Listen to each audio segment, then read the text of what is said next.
Hi guys, what's up? This is Zura, and today I'm going to talk about Webpack. What is Webpack? Why is it useful? What advantages does it have compared with other building tools and task runners? Webpack is a module bundler. It has input and output, and the input is one or more entry scripts. When Webpack starts working, it finds all import statements into your JavaScript code and creates a dependency graph. Then starts traversing this graph from the entry script, and through its plugins it can find not only JavaScript file imports but also CSS, image, fonts, XML, JSON, and so on. Webpack has really rich set of plugins and loaders. You can basically find any type of loader you need. Each node in this dependency graph is tested against loaders, and if it's matched, then the corresponding plugin is executed. Webpack is fast and really simple to start. You can even start without configuration file.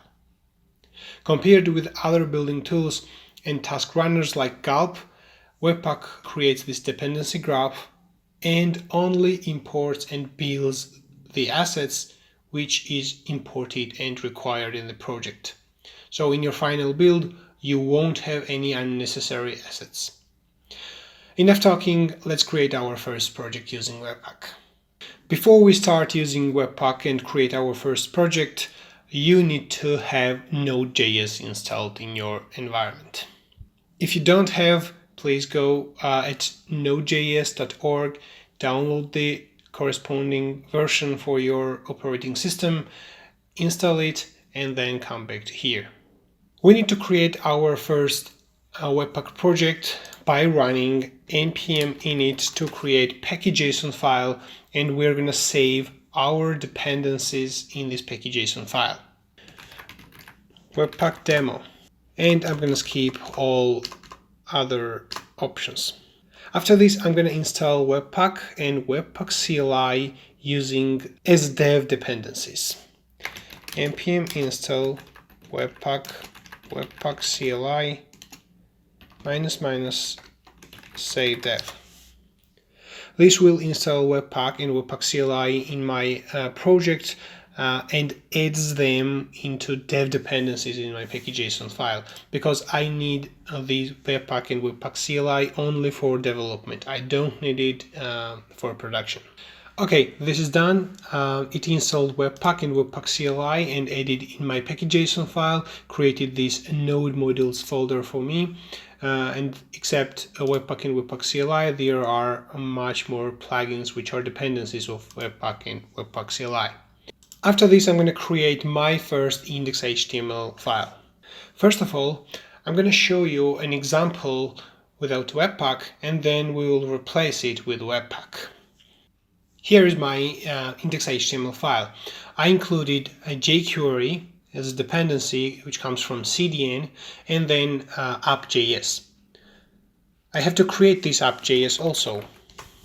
And in my app.js, as far as I know that Jquery is already included, I'm gonna select body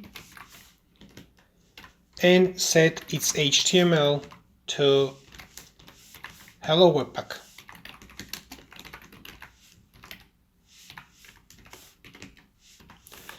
Then I'm going to open this index.html in browser and I will see hello Webpack. Here it is. But this approach has disadvantages. First of all, it's not clear in my app.js what dependencies does this have. Obviously, app.js is dependent on Jquery. If Jquery is not included, it will fail. Or if the dependencies are included in wrong order, then it will also fail. If first app.js is included and then Jquery, this will of course be fail, and I can see error in my console. Another disadvantage is that if my app.js at some point doesn't use Jquery anymore and just does this using vanilla JavaScript, then the Jquery is still included in my index.html, and this is additional load for page. This is where Webpack comes in. First, let me change my directory structure and create a source folder and move my app.js there. Then I'm going to import Jquery in my app.js. Import $sign from Jquery. This is ES6 import syntax, and Webpack knows about this. But we have not installed Jquery in our project. So I'm going to install Jquery by running npm install Jquery --save.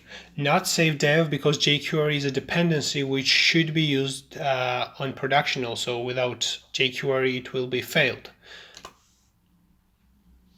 After this, I'm going to return my code which sets the body HTML to hello Webpack. After this, I'm going to build my app.js module. But as far as I'm doing this without configuration file, the default entry script for Webpack is index.js under source folder. So I'm going to rename my app.js into index.js. If you leave it with app.js and run the script which I'm going to run right now, it will give you an error. When I rename it, I'm going to run npx webpack. This will take my index.js file, finds its dependency imported from Jquery, and builds them together under dist main.js. You can look at the output and see what happened here. Now my main.js should be included in my HTML instead of app.js and Jquery.